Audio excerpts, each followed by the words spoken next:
प्यारे बच्चों, 7 minutes chemistry के इस यूट्यूब चैनल पे आपका बहुत बहुत स्वागत है। मैं डॉक्टर आदित्य पांडे, आपका केमिस्ट्री मेंटोर। प्यारे बच्चों, आज हम एक इतनी शानदार नेम रिएक्शन लेके आए हैं जिसका नाम है हेलोफॉर्म रिएक्शन। एग्जाम के पॉइंट ऑफ व्यू से, बोर्ड के एग्जाम के पॉइंट ऑफ व्यू से और कॉम्पिटिटिव एग्जाम में नीट और जेईई दोनों के एग्जाम के पॉइंट ऑफ व्यू से ये रिएक्शन बहुत ही ज़्यादा इंपॉर्टेंट है बेटा। हेलोफॉर्म रिएक्शन एक इतनी इंपॉर्टेंट रिएक्शन है कि लगभग हर साल हेलोफॉर्म रिएक्शन से क्वेश्चन पूछे ही जाते हैं। तो आज हम इस हेलोफॉर्म रिएक्शन को इतने शानदार तरीके से पढ़ने वाले हैं कि आज के बाद हमारा हर एक बच्चा हेलोफॉर्म रिएक्शन के बारे में इतनी छोटी सी छोटी बात भी, छोटी छोटी इंफॉर्मेशन भी बहुत अच्छे से बता पाएगा, समझ पाएगा, जान पाएगा और एग्जाम में आए हुए क्वेश्चन का अच्छे तरीके से, शानदार तरीके से, कॉन्सेप्चुअल तरीके से आंसर दे पाएगा। तो प्यारे बच्चों, हम लोग आज स्टार्ट करते हैं हेलोफॉर्म रिएक्शन। पेन ले लीजिए, पेपर ले लीजिए और अपना प्यारा सा दिमाग लेकर के बैठिए और इस रिएक्शन को हम लोग बहुत शानदार तरीके से आज कंप्लीट करने वाले हैं। ठीक है, चलिए शुरू करते हैं आज की हेलोफॉर्म रिएक्शन। पहली बात तो हेलोफॉर्म रिएक्शन में क्या है, रिएक्टेंट्स क्या होते हैं वो जान लेते हैं। तो बेटा, और ऐसे ऑर्गेनिक कंपाउंड जिनके पास या तो ये फंक्शनल ग्रुप पाया जाए या तो ये वाला ग्रुप पाया जाए। फंक्शनल ग्रुप नहीं बोलेंगे, ग्रुप बोल देते हैं। अब देखो बेटा, ध्यान से देखना, आप अगर ध्यान से देखेंगे बेटा तो ये ग्रुप आपको क्या कहलाएगा, ये कीटोन ग्रुप कहलाएगा। तो ये कीटोन हो गया और यहाँ पर CH3 लिखा हुआ है जिसे हम लोग क्या बोलेंगे, मिथाइल बोलेंगे। तो बेसिकली हमारे पास क्या होना चाहिए, एक मिथाइल कीटोन होना चाहिए, वो हेलोफॉर्म रिएक्शन शो करेगा। ठीक है, अब ध्यान से सुनना, मैं हर एक बात आपको बताऊंगा कि मिथाइल ग्रुप ही क्यों होना चाहिए, ये भी डिस्कस करेंगे हम लोग। दूसरा, हमारे पास एक अगर कोई एल्कोहल है, मान लेते हैं एल्कोहल है, ठीक है, तो हमारे पास इस तरह से एल्कोहल होना चाहिए कि जिस कार्बन से OH लगा हुआ है उस कार्बन से एक CH3 अटैच्ड हो। तो एल्कोहल सबसे पहले क्या होगा बेटा, ऑक्सीडाइज होगा और वो कीटोन में कन्वर्ट होगा। तो फाइनली वो मिथाइल कीटोन बन जाएगा और मिथाइल कीटोन जब बन जाएगा तब जाकर के हेलोफॉर्म रिएक्शन में ये रिएक्टेंट पार्टिसिपेट कर पाएगा। ये इतना आसान तरीका है इसको समझने का। ठीक है, आइए देखते हैं। अब रिएक्टेंट तो हमें समझ में आ गया बेटा कि या तो मिथाइल कीटोन हो, एक ऐसा एल्कोहल या तो फिर हो जिस एल्कोहल के ऑक्सीडेशन से मिथाइल कीटोन बन सके। दो चीजें कुछ भी इनमें से हो सकती हैं और ऐसा ग्रुप कंटेनिंग कोई रिएक्टेंट होगा तो वो हेलोफॉर्म रिएक्शन में पार्टिसिपेट जरूर करेगा। क्लियर। नेक्स्ट है बेटा, रिएजेंट्स क्या हो सकते हैं। तो अगर हम बात करें रिएजेंट्स की तो रिएजेंट बहुत ध्यान से देखिएगा, I2 in presence of NaOH, ये रिएजेंट हो गया। ठीक है बेटा, NaOH की जगह पर आप KOH भी ले सकते हैं, जरूरी नहीं है कि NaOH ही लिया जाए, कहने का मतलब बेस लेना पड़ेगा। ठीक है बेटा जी। अब देखिए, जब I2 और NaOH आपस में रिएक्शन करते हैं तो ये बना लेंगे बेटा NaOI बना लेंगे। क्लियर।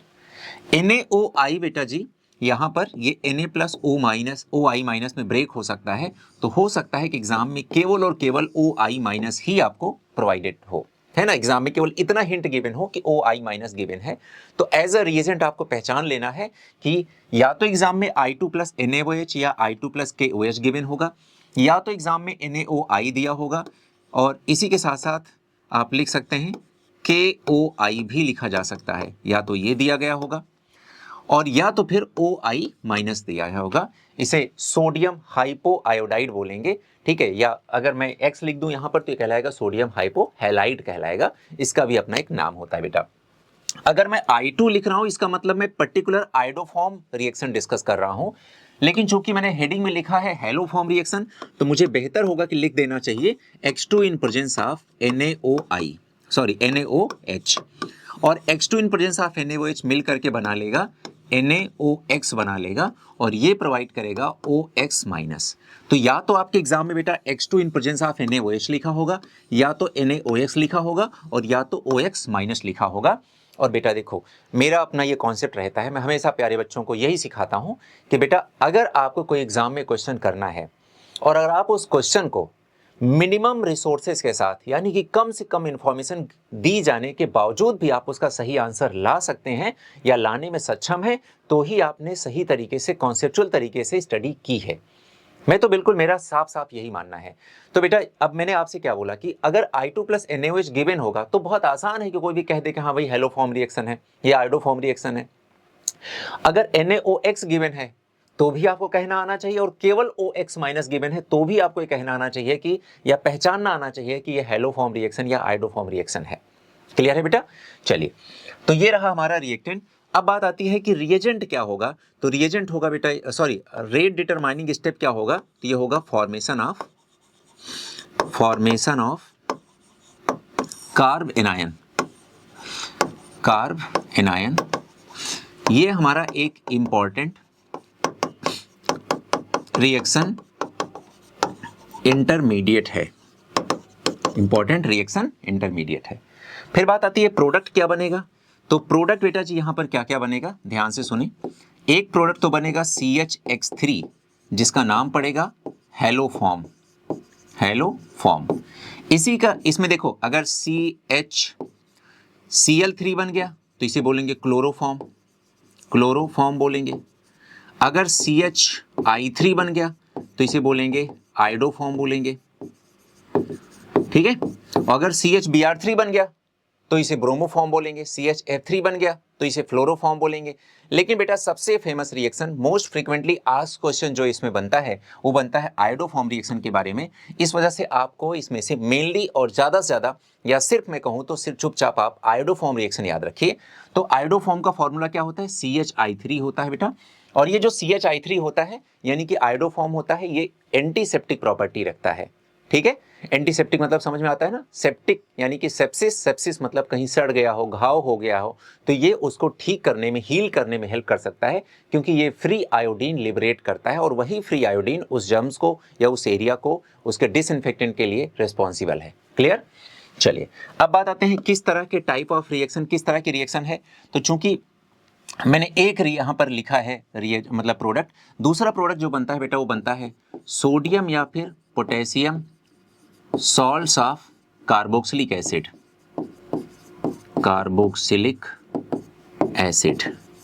ये अब सोचो बेटा कि आप रिएक्टेंट ले रहे हैं कीटोन या फिर एल्कोहल और ये कन्वर्ट हो जा रहा है सॉल्ट ऑफ कार्बोक्सिलिक एसिड में, तो बेटा जी आप ये बात अच्छे से समझ सकते हैं कि एल्केन के ऑक्सीडेशन से एल्कोहल बनता है, एल्कोहल के ऑक्सीडेशन से एल्डिहाइड एंड कीटोन बनते हैं, और एल्डिहाइड एंड कीटोन के ऑक्सीडेशन से कार्बोक्सिलिक एसिड बनता है। वो बात अलग है कि कीटोन का ऑक्सीडेशन थोड़ा सा विग्रस नेचर का होता है, यानी कि कीटोन का ऑक्सीडेशन उतना आसानी से नहीं हो पाता है जितनी आसानी से एल्डिहाइड का ऑक्सीडेशन होता है।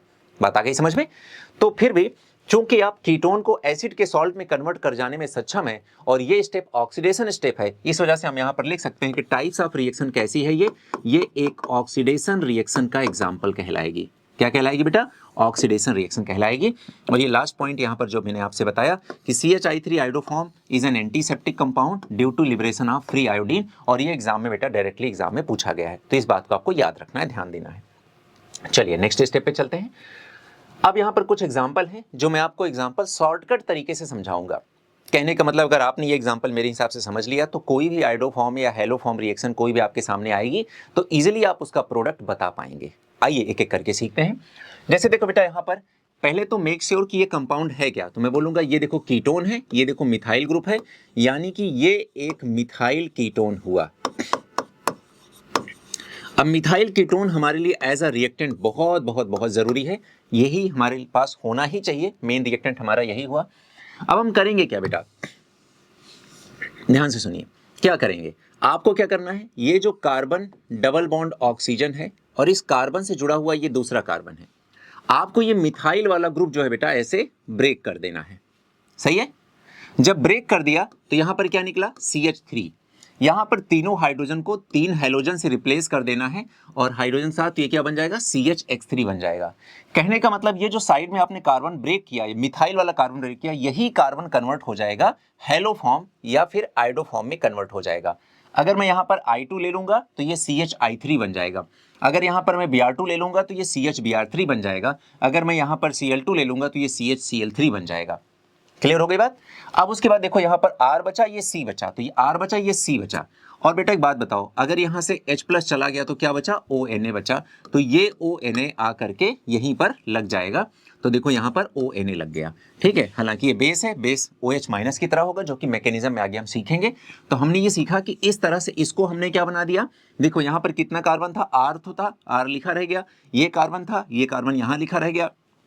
कीटोन का जो C डबल बॉन्ड O था, इसकी आइडेंटिटी को हमने बिल्कुल इसके साथ छेड़छाड़ नहीं किया बच्चा। दूसरी बात, जब इस बॉन्ड को ब्रेक किया तो अब इस कार्बन के आगे हमें क्या जोड़ देना है, इसको सॉल्ट ऑफ सोडियम या potassium salt of carboxylic acid में कन्वर्ट कर देना है, और जो यहां से कार्बन निकलेगा वही कार्बन हैलो फॉर्म के फॉर्मेशन के लिए रिस्पॉन्सिबल होगा। बस इतनी बात समझना है बेटा। तो ये रहा आपका शॉर्टकट। अब आगे मैं सिखाऊंगा कि यहाँ पर 3 मोल हेलोजन और 4 मोल यहाँ पर जो बेस है वो क्यों लिया गया, 3 और 4 ही क्यों लिया गया। पर बेटा एक बात याद रखना, एग्जाम में ये तक पूछा गया है कि यहाँ पर इनके मोल कितने हैं, यानी कि कितना हमने हेलोजन और कितना हमने यहाँ पर बेस लिया है, वो तक भी एग्जाम में पूछा गया है। तो ध्यान रहे, अगर मिथाइल कीटोन लेते हैं तो यहाँ पर जो रेशियो रहेगा वो रहेगा 3:4 का रेशियो रहेगा, और अगर हम एल्कोहल लेंगे तो यहाँ पर जो रेशियो रहेगा वो 4:5 का रहेगा। तो याद इसको कैसे रखेंगे, 3 4 4 5 है ना, एक बढ़ा देना है। तो यहाँ पर जो I2 और KOH या I2 या बेस का जो रेशियो होगा बेटा, वो मोल रेशियो होगा, मोलर रेशियो होगा 4:5 का। और होना यहीं पर, यहाँ पर भी वही है कि यहाँ देखो एक कार्बन, देखो यहाँ टोटल कितने कार्बन है, 2 कार्बन है। एक कार्बन तो चला गया हेलो फॉर्म बनाने में, तो बचा कितना, एक कार्बन। और एक कार्बन का सॉल्ट, एक कार्बन का एसिड क्या हो सकता है, फॉर्मिक एसिड हो सकता है। फॉर्मिक एसिड का सॉल्ट क्या होगा, HCOOK होगा या फिर HCOONA होगा। और इस तरह से देखो ये CHI3 बन गया। ये बेटा आपका आयोडोफॉर्म कहलाएगा। आयोडोफॉर्म बेटा इतना फेमस केमिकल है, और ये इसकी कैरेक्टरिस्टिक प्रॉपर्टी होती है इसका कलर, और कलर क्या होता है, येलो कलर होता है। ठीक है, इस बात का ध्यान रखना है। साथ में पोटेशियम आयोडाइड और वाटर का भी फॉर्मेशन होता है, तो वो बना रहने दो, कोई दिक्कत नहीं इसमें। कुछ और एग्जांपल ले लेते हैं। सबसे पहले तो आपके सामने रिएक्टेंट लिखा हुआ है, आप रिएक्टेंट देखिए और बताइए क्या ये reactant hello form reaction show करेगा। तो आपको क्या मेक श्योर करना है कि हाँ भैया कीटोन तो दिख रहा है इसमें, और साथ में यहाँ देखिए ये कार्बन क्या है, ये एक्चुअल में CH3 है, तो बेसिकली ये मिथाइल कीटोन हुआ। तो हाँ मिथाइल कीटोन है तो पक्का ये आयोडोफॉर्म रिएक्शन शो करेगा। तो तरीका क्या सिखाया मैंने आपको, मैंने आपसे कहा कि बेटा ये वाला जो बॉन्ड है वो ब्रेक कर दीजिए, ये इस कार्बन को आयोडोफॉर्म में कन्वर्ट कर दीजिए, तो ये सिंगल कार्बन कन्वर्ट हो जाएगा। चूंकि यहाँ पर I लिया गया है तो ये कन्वर्ट हो जाएगा CHI3 में कन्वर्ट हो जाएगा, तो एक तो आयोडोफॉर्म बन गया। फिर यहाँ पर देखो 1 2 3 कार्बन, तो आप भी ऐसे बनाओ 1 2 3 कार्बन, और यहाँ डबल बॉन्ड O लगा रहने दो, ठीक है ना। अब बताओ इसकी वैलेंसी फ्री हो गई, ये वैलेंसी किससे जुड़ जाएगा, ONA से जुड़ जाएगा। तो यहाँ पर ऐसे लगा दो ONA। देखो बेटा कितना आसानी से हम लोगों ने प्रोडक्ट बना लिया बिना किसी परेशानी के, और यहाँ पर येलो फॉर्म का एक येलो कलर का एक कंपाउंड बन गया। बेटा एग्जाम में जब भी क्वेश्चन आता है ऐसे ही क्वेश्चन आता है कि एन ऑर्गेनिक कंपाउंड XYZ कुछ फॉर्मूला दे देगा, on reaction with I2 + NaOH gives iodoform test, gives haloform test. जैसे ही ये लाइन पढ़ना, आमतौर पे ऐसे क्वेश्चन 4 to 5 लाइंस के होते हैं, और आपको क्या करना है, जैसे ये लाइन पढ़ना, ये बात पढ़ना, तुरंत समझ जाना कि वो जो भी ऑर्गेनिक कंपाउंड है उस ऑर्गेनिक कंपाउंड में मिथाइल कीटोन नाम का एक ग्रुप जरूर प्रेजेंट होगा। इस तरह से आप उस ऑर्गेनिक कंपाउंड के स्ट्रक्चर को इजीली ड्रॉ कर पाएंगे अगर आप ये पहचान पाएं कि हेलो फॉर्म रिएक्शन दे रहा है due to the presence of methyl ketone group. तो मिथाइल कीटोन आप उस स्ट्रक्चर में बना देंगे, बाकी का स्ट्रक्चर के लिए और कुछ हिंट दिया गया होगा वो आप यूज करेंगे, तो आप आसानी से ऑर्गेनिक कंपाउंड का स्ट्रक्चर ड्रॉ कर पाएंगे, उसका IUPAC नेम लिख पाएंगे, उसे आइडेंटिफाई कर पाएंगे, या उसके बाकी भी जो भी स्ट्रक्चर्स या क्वेश्चंस होंगे उसको सॉल्व कर पाएंगे। तो ये बेटा बहुत आसान तरीके से मैंने आपको समझा दिया कि कैसे करते हैं, इस रिएक्शन का शॉर्टकट क्या है। आइए देखिए कुछ और एग्जाम्पल हमारे पास हैं। अब यहाँ पर बेंजीन लिया गया है, जाहिर सी बात है बेंजीन में CH3 ग्रुप तो नहीं है, मतलब मिथाइल कीटोन तो नहीं है, लेकिन यहाँ पर कोई हिंट दिया गया है CH3COCl in presence of anhydrous AlCl3, इसके साथ इसकी रिएक्शन कराई जा रही है। मुझे लगता है कि इससे पहले की नेम रिएक्शन आप लोगों ने, सब लोगों ने उसका वीडियो देख रखा हुआ प्यारे बच्चों, और मुझे ये भी पता है कि उसमें आपने फ्रीडल क्राफ्ट एल्काइलेशन एसाइलेशन का वीडियो जरूर देखा होगा। फ्रीडल क्राफ्ट एसाइलेशन वाली रिएक्शन यहाँ पर लगेगी बेटा, तो ये रिएक्शन कहलाएगी फ्रीडल क्राफ्ट एसाइलेशन रिएक्शन। और ये जो फ्रीडल क्राफ्ट एसाइलेशन रिएक्शन है, आपको पता है इसका प्रोडक्ट क्या बनेगा, इसका प्रोडक्ट बन जाएगा, ये बेंजीन रिंग हो गई, यहाँ पर हो जाएगा CO और इधर हो जाएगा CH3। क्लियर, यही हो जाएगा, साथ में AlCl4-1 यहाँ से निकल जाएगा, कंप्लीट विद आपको मैकेनिज्म बहुत अच्छे तरीके से फ्रीडल क्राफ्ट एल्काइलेशन एसाइलेशन दोनों सिखाया गया है, वहाँ से जाके उसको फॉलो कर लें आराम से, या फिर वीडियो को अभी भी देखने का समय आपके पास देख लीजिए, तभी आपको ये स्टेप कैसे हुआ समझ में आ जाएगा। आगे बढ़ते हैं बच्चों। अब चूंकि हमारे पास ये जो बना है प्रोडक्ट, इस प्रोडक्ट में COCH3 ग्रुप प्रेजेंट है, यानी कि अब ये एक मिथाइल कीटोन ग्रुप है। और अब मिथाइल कीटोन ग्रुप को जब हम सब्जेक्ट करेंगे, जब हम हेलोफॉर्म रिएक्शन की तरफ ले जाएंगे, तो आसानी से हेलोफॉर्म रिएक्शन शो करेगा। और तरीका क्या है बेटा, कैसे सिखाया आपको, C और CH3 का जो मिथाइल वाला ग्रुप है, इसको ऐसे ब्रेक कर देंगे, इस कार्बन को आप कन्वर्ट कर देंगे आयोडोफॉर्म में। तो इससे तो बन जाएगा बेटा आयोडोफॉर्म, बन जाएगा CHI3 बन जाएगा, प्लस जो भी साइड में लिखा हुआ है उसको वैसे लिख दीजिए, पहले चुपचाप ऐसे लिख दीजिए बेटा। देखिए कैसे लिखा मैंने, ये बेंजीन था, मैंने भी ऐसे लिख दिया चुपचाप। ये लिखा C, ये लिखा डबल बॉन्ड O, कोई बात नहीं, प्रॉब्लम नहीं। अब यहाँ पर ये जो वैलेंसी फ्री हुई है, देखो I तो इसके पास चला गया, यहाँ पर क्या बचा, ONA बचा, तो आप चुपचाप यहाँ पर ONA ऐड कर देंगे। इस तरह से कितनी आसानी से बेटा, देखो कितनी आसानी से प्रोडक्ट बनना हम लोगों ने सीख लिया, ये इतना आसान होता है। आइए अगले क्वेश्चन की तरफ चलते हैं। आप यहाँ पर देख सकते हैं कि यहाँ पर देखिए, यहाँ पर तो मिथाइल कीटोन ग्रुप है ही नहीं, तो आप क्या करेंगे बेटा, देखिए यहाँ पर अपने पास 4H2 के साथ 5NaOH है। तो यहाँ पर सबसे पहले क्या होगा बेटा, एल्कोहल का ऑक्सीडेशन होगा, और एल्कोहल के ऑक्सीडेशन से जो बनेगा यहाँ पर, वो बन जाएगा प्रोडक्ट, ये बन जाएगा। और जब ये एक बार ऑक्सीडेशन स्टेप से ये बन गया, अब तो हमारे लिए चीजें आसान हो गई। अब तो जो पहले होता था वही अब भी होगा। अब आपके लिए ये मिथाइल कीटोन बन गया, और मिथाइल कीटोन को अगर बेटा हम लोग NaOI यानी कि हम लोग आयोडोफॉर्म रिएक्शन की तरफ ले जाएंगे, तो ये क्या बनेगा, देखो PH डबल बॉन्ड ऐसे बनेगा। अब आपको पता है ये बॉन्ड ब्रेक करेंगे और यहाँ क्या लगा देंगे, ONA लगा देंगे, और साथ में इस वाले कार्बन से क्या बन जाएगा, C, और साथ में क्या बन जाएगा, CHI3 बन जाएगा। तो इस तरह से देखो दो प्रोडक्ट आपके बनके तैयार हो गए। अगला क्वेश्चन सेम टू सेम कुछ ऐसा ही है। अगेन यहाँ पर देखेंगे बेटा, क्या यहाँ पर एक CH3 ग्रुप पहले से प्रेजेंट है, बिल्कुल प्रेजेंट है। तो अब क्या होगा, चूंकि ये एल्कोहल है, एल्कोहल का पहले ऑक्सीडेशन होगा, वो मिथाइल कीटोन में कन्वर्ट होगा, फिर मिथाइल कीटोन का हाइड्रोफॉर्म रिएक्शन या आयोडोफॉर्म रिएक्शन कराएंगे, तब जाकर के आपका प्रोडक्ट बनेगा। तो यहाँ पर अगर बेटा हम लोग प्रोडक्ट की बात करें, तो सबसे पहले यहाँ पर बन जाएगा डबल बॉन्ड O बन जाएगा, और ऐसे बन जाएगा, ठीक है। अब अगर इसको फिर से हम लोग NaOI की तरफ ले चलते हैं, यानी कि आयोडोफॉर्म रिएक्शन कराते हैं, तो ये बॉन्ड बेटा यहाँ से ब्रेक हो जाएगा। और जब ये बॉन्ड ब्रेक होगा, तो जो हमारे पास प्रोडक्ट बनेगा, वो देखो यहाँ वैलेंसी फ्री होगी, इस वैलेंसी से क्या जुड़ जाएगा, ONA ऐड हो जाएगा, और प्लस साथ में क्या लग जाएगा, एक कार्बन, ये जो निकला यहाँ से कार्बन, इस कार्बन को किस में कन्वर्ट कर देंगे, आयोडोफॉर्म में कन्वर्ट कर देंगे। तो ये आपका प्रोडक्ट बन गया, और इसका कलर क्या होगा बेटा, येलो प्रेसिपिटेट होगा।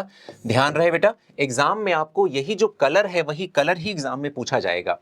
तो जैसे ही आपको पूरे के पूरे ऑर्गेनिक केमिस्ट्री में कहीं पर भी ऐसा कोई क्वेश्चन पूछा जाए जहां भी ये बताया गया हो कि कोई XYZ ऑर्गेनिक कंपाउंड है और वो I2+NaOH से रिएक्शन करके येलो कलर का प्रेसिपिटेट देता है, तो तुरंत आपका माइंड एक ही चीज सोचेगा कि भाई ये पक्का हेलोफॉर्म रिएक्शन है या फिर आयोडोफॉर्म रिएक्शन है। और फिर आप ये बोलेंगे इसका मतलब हमारे रिएक्टेंट में CH3CO ग्रुप पाया जाएगा या फिर CH3CHOH ग्रुप पाया जाएगा। तो आपका इस तरह से माइंड मेकअप हो जाएगा रिएक्टेंट के स्ट्रक्चर को लेकर के। ठीक है बच्चा, समझ में आ रही बात अच्छे से? चलिए आगे बढ़ते हैं। अब आते हैं मैकेनिज्म की बात करते हैं बेटा। तो बहुत आसान तरीके से मैं आपको मैकेनिज्म सिखाऊंगा और बहुत छोटी छोटी बातें, पूरा ध्यान बेटा इधर लगा देना है ना, बहुत अच्छे से सीखने की कोशिश करना बेटा, बहुत मजा आएगा। देखो मैंने ये लिख दिया, ठीक है, और मैंने यहाँ पर ऐसे एक R लिख दिया, और ये अपने पास CH3 है बेटा। अब यहाँ पर मैंने ले लिया सबसे पहले NaOH ले लिया, ठीक है, ये ले लिया NaOH। अच्छा एक चीज़ और मैं यहाँ पर बता दूँ बेटा, जैसे मान लो हमने ये लिया है, तो यहाँ पर हम लोग क्या कर सकते हैं, यहाँ पर हम लोग ले सकते हैं इसको, जैसे इसको हम लोग ऐसे लिख दें तो ज़्यादा बेहतर होगा। देखो ध्यान से देखना बेटा, अब मैंने क्या लिखा है, इसको CH2 लिख दिया, CH2 लिख दिया, और एक कार्बन इसका, एक हाइड्रोजन इसका अलग से लिख दिया, ठीक है। अब बेटा सबको पता है कि ये क्या चीज है, ये एक फंक्शनल ग्रुप है जिसका कि नाम क्या है, कीटोन। क्या नाम बेटा इसका, कीटोन। और अगर ये फंक्शन ग्रुप है तो ये कार्बन क्या कहलाएगा, अल्फा कार्बन। तो ये हाइड्रोजन क्या कहलाएगा, अल्फा हाइड्रोजन कहलाएगा। क्लियर है? अब क्या होगा बेटा, ये जो NaOH है, NaOH के पास जाहिर सी बात है ये Na+ है, ये OH- है, तो ये OH- एक्चुअल में बेस है। ये बेस अटैक करेगा इसके ऊपर, और बेस अटैक करके क्या करेगा, इसके हाइड्रोजन को, अल्फा हाइड्रोजन को, चूंकि हम सबको पता है बेटा अल्फा हाइड्रोजन जहां कहीं भी देखने को मिलता है इसके अंदर एसिडिक प्रॉपर्टी होती है ना, समझ में आ रही बात? पहले भी आपको एक्टिव मिथाइलिन ग्रुप बता रखा है, अल्फा हाइड्रोजन का यूज बता रखा है, और ये कैसे एसिडिक होता है वो भी टॉटोमेरिज्म वाले वीडियो में अच्छे से सिखा रखा है, सही है। और आपको ये बात पहले से पता भी है। तो बेटा ये बेस जब इस पे अटैक करेगा तो इसका H+ यहाँ से हटा ले जाएगा। जैसे H+ हटेगा बेटा यहाँ पर, तो यहाँ पर जो आपका प्रोडक्ट बनेगा वो बन जाएगा इस तरह से, RC डबल बॉन्ड O बन गया यहाँ पर, और फिर यहाँ पर क्या बन जाएगा, CH2 के ऊपर चार्ज लग जाएगा, नेगेटिव लग जाएगा। ठीक है बेटा। अब कुछ बच्चों के मन में आ सकता है, मैं आपको छोटे छोटे डाउट आपके क्लियर करूंगा, आपको एकदम बहुत मजा आने वाला है इस वीडियो में। देखो बेटा, कुछ बच्चों के मन में डाउट हो सकता है कि सर ये OH- है, तो ये जो कार्बन डबल बॉन्ड ऑक्सीजन है, अगर मैं इस पाई बॉन्ड को ऐसे ब्रेक कर दूं तो O पे नेगेटिव आ जाएगा, C पे पॉजिटिव आ जाएगा, तो ये OH- यहाँ क्यों अटैक नहीं कर रहा है, यहीं क्यों अटैक कर रहा है, ऐसा क्वेश्चन भी आ सकता है। बेटा अगर वहां पर अटैक करेगा तो ये प्रोडक्ट कुछ ऐसा बन जाएगा, यहाँ पर C और यहाँ पर 2 OH लग जाएंगे बेटा। ठीक है, देखो एक तो ऐसे ब्रेक हो जाएगा तो O- C+ आएगा, ये OH- इस पे अटैक करेगा तो एक OH लग जाएगा, बाद में मीडियम से H+ फिर से आ जाएगा, तो कुछ ये ऐसे बन जाएगा बेटा, है ना, कुछ ये ऐसे बन जाएगा। अब आपको पता है कि एक कार्बन पे 2 OH ग्रुप अगर प्रेजेंट हो तो इसे हम जेम डाइऑल बोलते हैं, और जितने भी जेम डाइऑल होते हैं बेटा ये केमिकली बहुत ही लेस स्टेबल होते हैं या लीस्ट स्टेबल होते हैं। तो होगा क्या, यहाँ से तुरंत ही एक वाटर मॉलिक्यूल यहाँ से चला जाएगा, फिर से ओरिजिनली यही प्रोडक्ट बन जाएगा। तो पहला जो डाउट अगर किसी बच्चे के मन में आ रहा हो कि सर ये OH- का अटैक इस कार्बन पे क्यों नहीं होगा, उसका जवाब मैंने आपको दे दिया। समझ में आ गई बात? अगर आपके मन में नहीं भी आया हो तो अभी मन में सोचो कि हाँ ऐसा हो तो सकता था यार, तो मैंने उसका भी पहले से डाउट क्लियर कर दिया ताकि आपको इसमें परेशान होने की जरूरत बिल्कुल भी ना पड़े। क्लियर? तो बेटा पहला डाउट हो गया कंफर्म। अब हम आगे आ गए, देखो अब ये अपने पास बन गया एक कार्ब एनायन बन गया बेटा। क्या बन गया? ये कार्ब एनायन बन गया, और ये जो कार्ब एनायन बना बेटा यही हमारा क्या कहलाएगा, रिएक्शन इंटरमीडिएट कहलाएगा। ये हमारे पास इंपॉर्टेंट रिएक्शन इंटरमीडिएट बन गया, रिएक्शन इंटरमीडिएट बन गया ये, अच्छा सा। ठीक है, अब हम देख सकते हैं बेटा जो हमारे पास रिएक्शन इंटरमीडिएट कार्ब एनायन बना ना, सबको दिख रहा है, यही स्टेप बेटा क्या कहलाता है, RDS कहलाएगा। क्या कहलाएगा? RDS। तो फॉर्मेशन ऑफ कार्ब एनायन या reaction intermediate that is the rate determining step, यानी कि इस पूरे रिएक्शन की जो रेट होगी वो इस कार्ब एनायन के बनने पर डिपेंड करेगा, क्योंकि जब तक कार्ब एनायन बनेगा नहीं तब तक आगे कुछ होना ही नहीं है। तो सबसे इंपॉर्टेंट बात, अब मैं आपसे पूछूं कि बेटा जी एक बात बताओ, ये जो रेट है किस पे डिपेंड करती है, तो आपने केमिकल काइनेटिक्स पढ़ रखा, आप फट से बोलोगे सर RDS पे डिपेंड करती है। मैं आपसे पूछूंगा क्या RDS के बनने में आपने रिएक्टेंट में क्या क्या लिया था, X2 प्लस NaOH लिया था, क्या X2 का कहीं पर यूटिलाइजेशन हुआ? बिल्कुल नहीं हुआ। बेस का हुआ? बिल्कुल हुआ। बेस की वजह से ही तो कार्ब एनायन बना। तो बेटा इस बात का ध्यान रखना है कि अगर कभी भी आगे चल करके आगे मैं क्वेश्चन कराऊंगा आपको, ध्यान रहे कि रेट डिटरमाइनिंग स्टेप या रेट ऑफ हैलोफॉर्म रिएक्शन में there is no involvement of halogen. तो ये बात का ध्यान रखना है बेटा, नहीं तो क्वेश्चन फिर आगे चल के गलत हो सकते हैं। ठीक है, चलो बहुत बढ़िया बच्चों। अब देखो ये बन गया, अब उसके बाद क्या होगा, जैसे ही ये बना यहां पर बेटा जो आपने X2 लिया था, ठीक है, उस X2 को मैं ऐसे ब्रेक कर रहा हूं X और X के फॉर्म में। अब देखो बेटा ये क्या है, निगेटिव चार्ज है। ठीक है, कैसा चार्ज है? निगेटिव चार्ज है। तो ये निगेटिव चार्ज इसको इंड्यूस करेगा कि हैलोजन भैया तुम्हारे पास जो एक बॉन्ड के दोनों इलेक्ट्रॉन हैं, कोई एक लोग पॉजिटिव ले लो, कोई एक लोग नेगेटिव ले लो। कहने का मतलब दोनों इलेक्ट्रॉन कोई एक हैलोजन ले लेगा, दूसरे के ऊपर अपने आप ही पॉजिटिव लग जाएगा। तो मैं ये देख पा रहा हूं कि इसमें पोलराइजेशन हो गया due to presence of induction. तो ये इंड्यूस्ड पोलराइजेशन देखने को मिला, क्योंकि ये एनायन है बेटा। अब जो खुद चार्ज होता है वो चाहता है कि आसपास के जो भी कंपाउंड हो, स्ट्रक्चर्स हो, वो भी चार्ज ही दिखाई दें। तो ये चार्ज स्पीसीज इसको आयनाइज कर, इसको पोलराइज करने की कोशिश करेगी। तो अगर ये निगेटिव है तो इसके ऊपर पार्शियल पॉजिटिव चार्ज आ जाएगा, इसके ऊपर पार्शियल नेगेटिव चार्ज आ जाएगा। तो इस तरह से इसमें पोलराइजेशन देखने को मिला, लेकिन ये polarisation due to induction of या ड्यू टू इसके इंडक्शन की वजह से, तो इसे हम क्या बोलेंगे, इंड्यूस्ड पोलराइजेशन बोलेंगे। तो इस इंड्यूस्ड पोलराइजेशन की वजह से ऐसा कुछ हो गया बेटा यहां पर। अब क्या होगा बेटा, ये जो पॉजिटिव चार्ज है ये क्या करेगा, इस पर अटैक करेगा, है ना। जब ये इससे जुड़ेगा तो जाहिर सी बात है बेटा, हम सब जानते हैं नए बॉन्ड जब बनते हैं तो पुराने बॉन्ड को टूटना ही पड़ता है ना। तो ये बॉन्ड यहां से क्या हो जाएगा, ब्रेक हो जाएगा। ठीक है, और ये X इसके साथ जाकर के जुड़ जाएगा। अब ये बन जाएगा बेटा आपका जो प्रोडक्ट बनेगा RCO, अब बन गया CH2X बन गया। समझ में आ गई बात ना। अगेन बेटा एक और छोटी सी बात, अब हमारे बच्चों को लगेगा कि सर एक बात बताओ, ये negative charge single bond double bond, ये जो नेगेटिव चार्ज यानी कि कार्बन आयन बना, ये तो रेजोनेंस में चला गया। तो आप मुझे बताओ अगर ये रेजोनेंस चला जाएगा तो नेगेटिव चार्ज तो ऑक्सीजन के ऊपर लग जाएगा जब हम इसकी रेजोनेटिंग स्ट्रक्चर बनाएंगे, तो आपने वो क्यों नहीं किया, ये भी मन में सवाल आ सकता है। तो प्यारे बच्चों बड़ी अच्छी सी बात समझना, देखो ये नेगेटिव चार्ज इसने इसको दिया ना, और नेगेटिव चार्ज डोनर यानी कि न्यूक्लियोफाइल की तरह काम करना, और न्यूक्लियोफाइल की रिएक्टिविटी हम देखते हैं न्यूक्लियोफिलिसिटी से। बच्चों आप सबको पता होगा कि न्यूक्लियोफिलिसिटी कार्बन की कहीं ज्यादा बेहतर होती है ऑक्सीजन के बजाय। क्यों? क्योंकि ऑक्सीजन एक खुद इलेक्ट्रोनेगेटिव एलिमेंट है। जो इलेक्ट्रोनेगेटिव है उसकी इलेक्ट्रॉन लेने की भूख तो जल्दी खत्म नहीं होगी, तो अपना इलेक्ट्रॉन किसी और को क्यों देना चाहेगा। तो न्यूक्लियोफिलिसिटी कार्बन की ज्यादा बेहतर होती है, ऑक्सीजन की कम होती है। इस वजह से ये नेगेटिव चार्ज कार्बन ही अपना नेगेटिव चार्ज हैलोजन को देगा। इस बात का ध्यान रखना है, ठीक है बच्चों। अब सुनो, हम लोगों ने, अगर आपको याद हो, तो 3 मोल हैलोजन लिए थे। 1 मोल हैलोजन के पोलराइजेशन से X+ मिला, वो X+ इसके एक अल्फा हाइड्रोजन को रिप्लेस करके उसकी जगह पर आ गया। अभी भी इसके पास 2 अल्फा हाइड्रोजन है, और जब रिएक्शन इस लेवल पे पहुंच गई तो इस रिएक्शन को रोकना अब हमारे बस की बात नहीं है बेटा। अब चूंकि ये जो दोनों हैलोजन, दोनों हाइड्रोजन अल्फा हाइड्रोजन है, इनके पास भी एसिडिक प्रॉपर्टी है। ये बोलेंगे कि एक भैया चले गए, हम दोनों क्यों पीछे रह जाएं। ये दोनों भी अपने बारी बारी एक एक H+, एक एक H+ फिर प्रोवाइड करेंगे। इस तरह से 2 और हैलोजन के मॉलिक्यूल खर्च होंगे। इस तरह से टोटल 3 हैलोजन मॉलिक्यूल खर्च होंगे, और आगे जब आप बेटा यहां पर 2 और H2 खर्च कर देंगे तो फाइनली ये प्रोडक्ट जो बनेगा वो कुछ बन जाएगा ऐसा, CH3 के फॉर्म में बन जाएगा। बच्चों सच बताना, अच्छे से समझ में आ गया ना कि हमने 3 मोल हैलोजन क्यों लिए। अब एक और बात सुनो, क्यों हमने मिथाइल कीटोन ही क्यों लिया? क्यों वहां पर कोई CH2CO क्यों नहीं हो पाया, या कोई कम हाइड्रोजन वाला क्यों नहीं हो पाया? क्यों हमें कम से कम मिथाइल ग्रुप चाहिए ही चाहिए था? क्योंकि बेटा मिथाइल ग्रुप के पास 3 हाइड्रोजन है, 3 अल्फा हाइड्रोजन है, और 3 हाइड्रोजन को रिप्लेस करके 3 हैलोजन लगाया जाएगा, और वही 3 हैलोजन लगने के बाद में उसको आयोडोफॉर्म में कन्वर्ट किया जाएगा। तो अगर आपके पास मिथाइल कीटोन नहीं होगा तो आप ये काम कभी नहीं कर पाएंगे। अब आपको समझ में आ गया? हर एक छोटी छोटी बात क्लियर होती जा रही है। चलिए आगे बढ़ते हैं, मजे करते हैं। तो देखो बेटा, ये तो आपका एक प्रोडक्ट बन गया। अब यहां पर आप ध्यान से देखें, अब यहां पर क्या होगा, NaOH का फिर से अटैक होगा। ठीक है, क्या होगा, NaOH का फिर से अटैक होगा। तो जैसे बेटा यहां पर NaOH अटैक करेगा, क्लियर, अब क्या होगा, ये इसके, देखो अब एक सवाल और मन में आ सकता है बेटा, देखो ये जो R ग्रुप है, एल्काइल ग्रुप है, R ग्रुप वेरिएबल ग्रुप है, जाहिर सी बात है, इसके पास भी अल्फा हाइड्रोजन हो सकता है। तो बच्चों को मन में आ सकता है कि सर इसके पास भी तो अल्फा हाइड्रोजन हो सकता है, और अगर इसके पास अल्फा हाइड्रोजन हो सकता है तो उसका अल्फा हाइड्रोजन भी पार्टिसिपेट कर सकता है।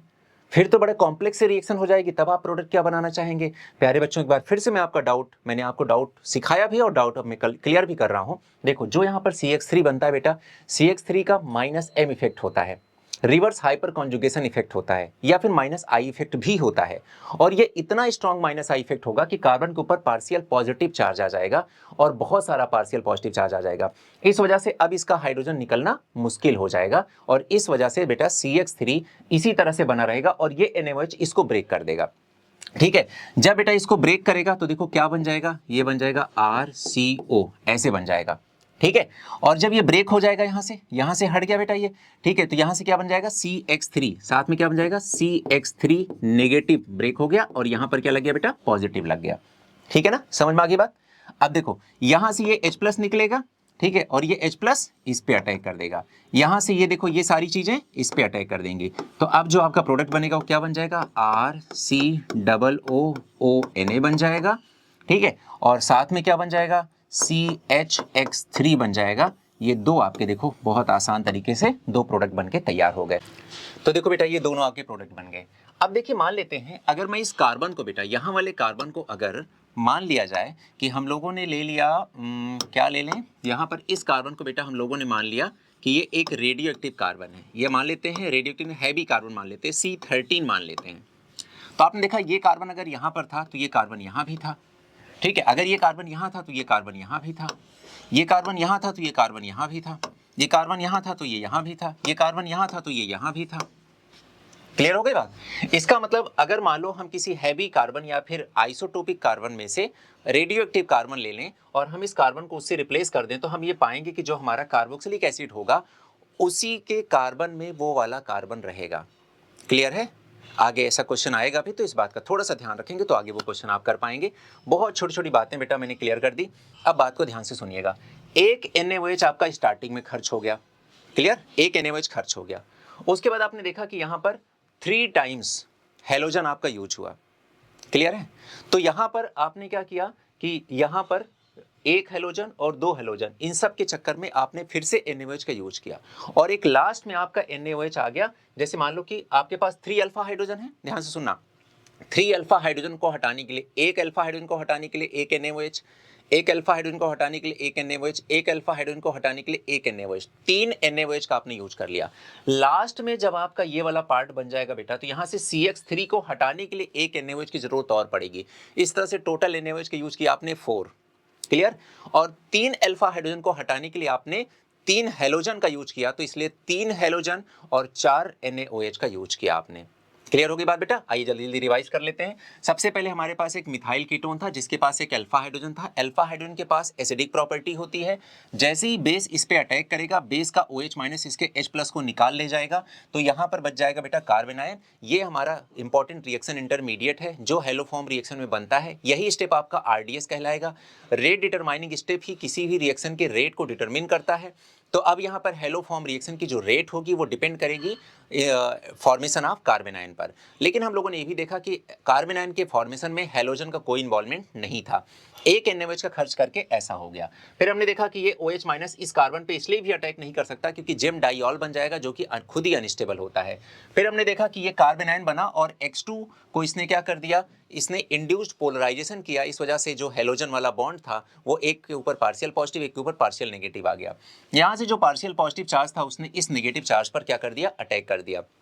मैंने दूसरा डाउट आपका क्लियर किया बेटा कि ये इस पे अटैक नहीं कर सकता है, या फिर हम ऐसे कह सकते हैं कि ये नेगेटिव चार्ज रेजोनेंस में तो जाएगा, लेकिन रेजोनेंस की वजह से ऑक्सीजन के ऊपर जब जाएगा तब ये न्यूक्लियोफाइल की तरह या न्यूक्लियोफिलिक सेंटर की तरह काम नहीं करेगा, क्योंकि कार्बन की न्यूक्लियोफिलिसिटी ऑक्सीजन के मुकाबले कहीं ज़्यादा अच्छी होती है। तो हेलोजन को इलेक्ट्रॉन डोनेट करने का काम कार्बन करेगा, ना कि हेलोजन करेगा। दूसरा डाउट मैंने यहाँ पर क्लियर किया आपका। उसके बाद बेटा ये बन गया, आपका प्रोडक्ट बन गया। अब चूंकि इसके पास 3 हेलोजन थे तो तीन हाइड्रोजन थे, तो 3 अल्फा हाइड्रोजन को हटाने के लिए बारी बारी 3 हेलोजन खर्च होंगे। तो इस तरह से 3 मोल ऑफ हेलोजन का आपने रिएक्टेंट में यूज किया था, वो ध्यान से समझना है। और हमें पता है 3 हाइड्रोजन को हटाने के लिए 3 NaOH को उसको कार्बन आयन में कन्वर्ट करना पड़ेगा, तभी उसको 3 हेलोजन उस पर अटैक कर पाएंगे। तो इस तरह से 3 NaOH का भी यूज हो गया। फाइनली आपके पास ये बन जाएगा, यहाँ से CH3 को हटाना है तो एक NaOH का यूज किया गया लास्ट में फिर से, तो टोटल 4 NaOH और 3 मोल ऑफ X2 का यूज हुआ है यहाँ पर, है ना बेटा। फिर यहाँ पर ये फॉर्मेशन हो गया। फिर मैंने आपसे एक और यहाँ पे क्वेश्चन पूछा कि बेटा यहाँ पर ये जो CH3 है, अगर इस R के पास भी अगर हाइड्रोजन हुआ तो फिर क्या होगा, क्या वो अल्फा हाइड्रोजन कहलाएगा, क्या वो रिएक्शन पार्टिसिपेट करेगा? तो मैंने कहा इसका रिवर्स हाइपर कॉन्जुगेशन या -I इफेक्ट बहुत हाई होता है, और इस चक्कर में यहाँ पर ये पार्शियल पॉजिटिव चार्ज ले लेगा, तो फिर ये उस अल्फा हाइड्रोजन को हटाना बहुत मुश्किल कर देगा, और इस वजह से ये रिएक्शन फर्दर उधर से नहीं हो पाएगी। तो ये CH3 को हटाने के लिए 1 मोल NaOH का यूज किया गया, तो ये बॉन्ड ऐसे ब्रेक हो गया। अब यहाँ से जो CH3 निकला वो इसके H को लेते हुए CH3 बना लेता है, बाकी ONA से डायरेक्टली कनेक्ट हो जाता है। इस तरह से 2 पार्ट में आपके प्रोडक्ट बन जाते हैं। प्रोडक्ट का नाम हो गया बेटा, एक तो आपका ये हो गया हेलोफॉर्म, और अगर इसकी जगह पर हमने आयोडीन लिया तो ये आयोडोफॉर्म कहलाएगा, CHI3 कहलाएगा। आयोडोफॉर्म का कलर येलो होता है, बहुत इंपॉर्टेंट है। नेचर उसका एंटीसेप्टिक होता है due to liberation of free iodine. और साथ में बन गया सोडियम या potassium salt of carboxylic acid बन गया। तो कीटोन से एसिड का बनना ये एक ऑक्सीडेशन प्रोसेस है, तो इसमें ऑक्सीडेशन भी दिखाई दिया हमें, ठीक है। और अगर हमने इस कार्बन को हैवी आइसोटोप या फिर हमने रेडियो एक्टिव कार्बन ले लिया, तो हम देखते हैं कि वो कार्बन कहीं ना कहीं कार्बोक्सिलिक एसिड के सॉल्ट में ही निहित है, उसी का पार्ट है, उसी का कॉम्पोनेंट है, और ये हेलो फॉर्म या फिर आयोडो फॉर्म के साथ नहीं जाता है, ठीक है। इस बात का ध्यान रखना है। चलो बच्चों, उम्मीद करता हूँ सच में आपने रिएक्शन मैकेनिज्म वाला पार्ट एंजॉय किया होगा। बेटा आप जेई मेंस की तैयारी कर रहे हो, या एडवांस की तैयारी कर रहे हो, या बोर्ड की तैयारी कर रहे हो, या फिर आप बोर्ड के साथ नीट या जेई की तैयारी कर रहे हो, रिएक्शन मैकेनिज्म वाला पार्ट बहुत इंपॉर्टेंट होता है। अगर आपने मैकेनिज्म को अपने ग्रिप में ले लिया, मुट्ठी में कर लिया बेटा, तो आप फिर किसी भी क्वेश्चन को किसी भी लेवल पे खेल सकते हैं। आइए मैकेनिज्म पर बेस्ड कुछ क्वेश्चन देखते हैं। Question based on mechanism. पहला क्वेश्चन है व्हाट इज द RDS। तो हमारा हर बच्चा RDS के बारे में बता सकता है कि formation of reaction intermediate and that is carbanion। क्या होगा बेटा, ये कार्बेनाइन हो जाएगा। दूसरा है what is the order of rate of reaction. देखिए एक रिएक्टेंट हमारे पास ये है जिसमें रिएजेंट एक जगह NaOCl लिया गया, NaOBr लिया गया एंड NaOI लिया गया। तो सवाल यह है कि बताइए कि आखिर अगर इसके लिए रेट R1 है, इसके लिए रेट R2 है, इसके लिए रेट R3 है, तो R1 R2 R3 में क्या रिलेशन होगा, किसकी रेट सबसे ज़्यादा, किसकी रेट सबसे कम, या डिक्रीजिंग इंक्रीजिंग ऑर्डर कुछ भी लिख दीजिए। तो प्यारे बच्चों, अभी मैंने आपको सिखाया था कि जो आरडीएस होता है वो कार्बन आयन का फॉर्मेशन होता है, और कार्बन आयन फॉर्मेशन यानी कि आरडीएस रेट डिटरमाइनिंग स्टेप में हैलोजन का कोई इन्वॉल्वमेंट नहीं हुआ था, यही पीछे मैंने आपको सिखाया था। और अगर हैलोजन का इन्वॉल्वमेंट नहीं हुआ तो चाहे आप क्लोरीन ले लें, ब्रोमीन ले लें, आयोडीन ले लें, इससे क्या फर्क पड़ेगा? कुछ फर्क नहीं पड़ेगा बच्चों। और इस वजह से जो रेट होगा वो R1 is equal to R2 is equal to R3 हो जाएगा। इस बात का ध्यान रहे। बहुत ही शानदार तरीके से हम लोगों ने बात सीख ली। आइए अगले क्वेश्चन पे चलते हैं बेटा। अब यहाँ पर देखिए आपके पास ये लिखा है पीएच, यहाँ पर सी डबल बॉन्ड हो। यहाँ पर देखिए ये क्या ग्रुप है, आप सबको पता है बेटा, ये एक्टिव मिथाइलिन ग्रुप है। क्या ग्रुप है? एक्टिव मिथाइलिन ग्रुप है। और यहाँ पर स्टार लगा है, इसका मतलब ये हुआ कि ये कार्बन कैसा है? हैवी आइसोटोप, या फिर आप मान लीजिए कि रेडियो एक्टिव कार्बन है। ठीक है, वैसे मैं कह दे रहा हूँ कि ये C13 है। क्या है? C13 है। तो यहाँ पर जो हमने कार्बन लिया है, अगर मैं इसको ऐसे कार्बन के ऊपर यहाँ स्टार लगा दे रहा हूँ और बोल दे रहा हूँ कि ये C13 को रिप्रेजेंट करता है, तो बताइए फाइनली जो प्रोडक्ट बनेगा उसमें ये C13 किसका पार्ट बनेगा? हेलो फॉर्म का पार्ट बनेगा या फिर sodium potassium salt of carboxylic acid का पार्ट बनेगा? फिलहाल के लिए यहाँ पर देखो बेटा C डबल बॉन्ड OOH, यानी कि ये क्या है? ये है कार्बोक्सिलिक एसिड। जब हम हीट करेंगे बेटा तो यहाँ से क्या होगा? हीट करने की वजह से यहाँ से C डबल O मतलब एक कार्बन डाइऑक्साइड यहाँ से निकल जाएगी। जैसे कार्बन डाइऑक्साइड निकलेगी, ये C निकल गया, O निकल गया, O निकल गया, तो ये क्या बचेगा बेटा? ये बच जाएगा PH C double bond O, यहाँ पर बच जाएगा CH3, यही बच जाएगा ना। और यहाँ पर स्टार अभी भी यहाँ पर लगा हुआ है। देखो ये कार्बन बच गया, देखो बेटा C चला गया, O चला गया, O चला गया, ये हाइड्रोजन इसके पास आ गया, तो ये CH2 था, अभी क्या बन गया? CH3 बन गया। बन गया कि नहीं बन गया? CH3 बन गया, तो ये बन गया। अब देखो बेटा ये एक क्या कहलाएगा? मिथाइल कीटोन कहलाएगा। क्या कहलाएगा? मिथाइल कीटोन कहलाएगा। और चूंकि इसके ये मिथाइल कीटोन कहलाएगा, हम ये देख पा रहे हैं, बोल पा रहे हैं, तो ये 100% आइडोफॉर्म रिएक्शन भी देगा। आइडोफॉर्म रिएक्शन देगा तो आपको सिखा रखा है कि कैसे देगा। ये बॉन्ड क्या होगा बेटा? इसका ऐसे ब्रेक हो जाएगा। ठीक है, और अगर ये बॉन्ड इसका ब्रेक हो गया, आप बताइए ये बॉन्ड इसका ब्रेक हो गया ऐसे, तो इससे क्या बन जाएगा? CHI3 बन जाएगा। क्या बन जाएगा?